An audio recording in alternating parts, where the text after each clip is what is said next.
Pasensya na po kayo, ako'y naka-t-shirt lamang at rubber shoes dahil umakyat po tayo sa mga bulubundukin dyan po sa Barangay Santa Elena.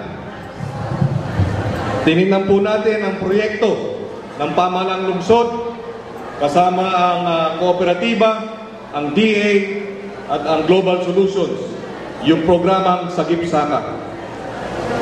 Naglaan nga po tayo ng 2 milyon mula po sa ating Priority Development Assistance Fund. Itinalaga po natin sa ating pamahalang lungsod ng San Pablo.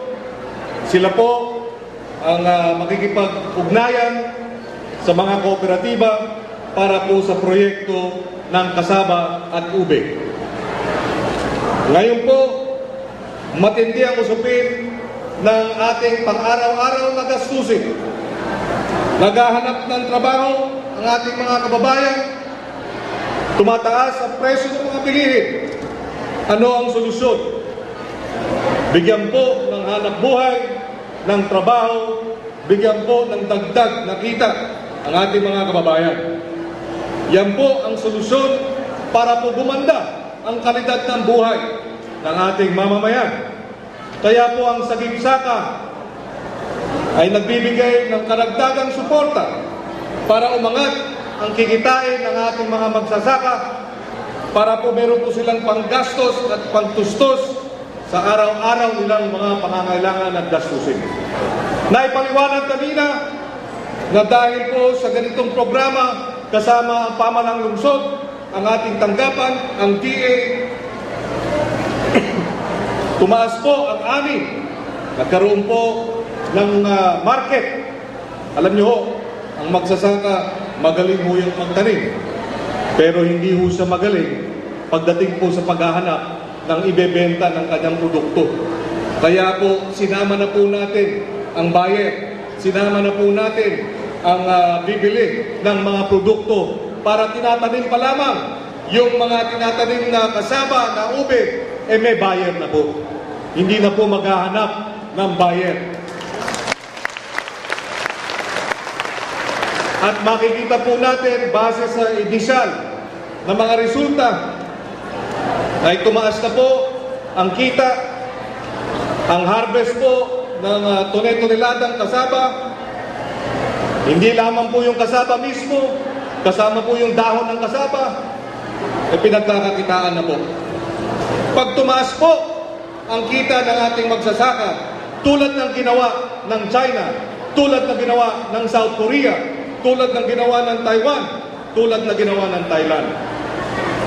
Pag tumaas ang kita ng magsasaka, maghahanap po yan ng DVD player, maghahanap po yan ng telebisyon, maghahanap po yan ng tricycle, ng motorsiklo, ng multicab. Magkakaroon po ng multiplier effect. Ika nga, ang ating mga pabrika magkakaroon po ng problema dahil sa dami po ng bibili ng multicab, ng Panasonic, DVD player, ng mga telebisyon, dahil umangat ang kita ng ating mga magsasaka. Pag ganun po ang nangyari, ay hindi lang po natin matatapatan ang Taiwan, South Korea, Malaysia, Thailand, malalampasan po natin po sila. Kaya napakahalaga po ng pagsasaka, pag-angat ng kita ng ating mga kababayan sa kanayunan. Mahalaga rin po ang papel ng pamahalang lokal. Mahalaga rin po ang papel ng pribadong sektor at ng Departamento ng Agrikultura. Sa pamamagitan ng ating sama-samang pagkilos, ay makikita po natin ang bukang liwayway.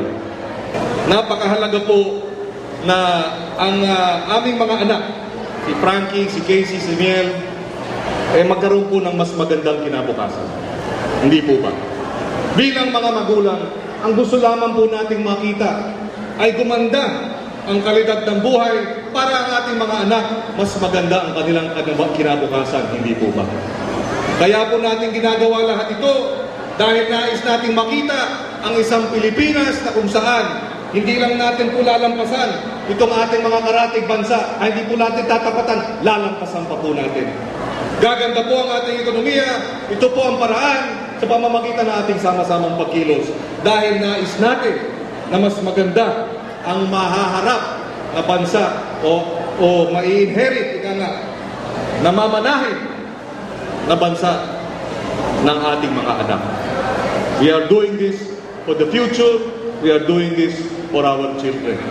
Para pagdating po ng panahon, pag tinanong po ni Frankie sa akin, Daddy, Tay, nung panahon na marami pang problema ang bansa, anong ginagawa mo? Sabihin ko sa kanya, minsan, naroon kami sa San Pablo. Sa lungsod ng San Pablo, inakyat natin yung bundok. Umarap tayo dun sa mga magsasaka. Tinignan po natin ang kanilang produkto. Tinignan natin paano natin sila tutulungan para gumanda ang buhay, para gumanda ang kanilang kinabukasan at kinabukasan ng ating bansa. At pagdating ng araw, sasabihin natin kay Frankie sa ating mga anak, kaya maganda na ang ating bansa. Kaya maganda na ang Pilipinas. Kaya progresibo na ang ating ekonomiya. Dahil nung panahon na kinakailangan tumaya, naroon tayo nanindigan para sa ating mga kababayan, para sa ating mga magsasaka. At hindi natin kayang gawin ito ng mag-isa. Kaya nariyan ang Sagip-Saka, kaya nariyan ang pamahalang lungsod ng San Pablo, kaya nariyan ang Departamento ng Agrikultura, ng pribadong sektor, nariyan din ang mga kooperatiba. Sa pamamagitan ng ating sama-samang paninindigan at pagkilos, darating din ang magandang kinabukasan para sa lahat. Maraming salamat po. Magandang umaga.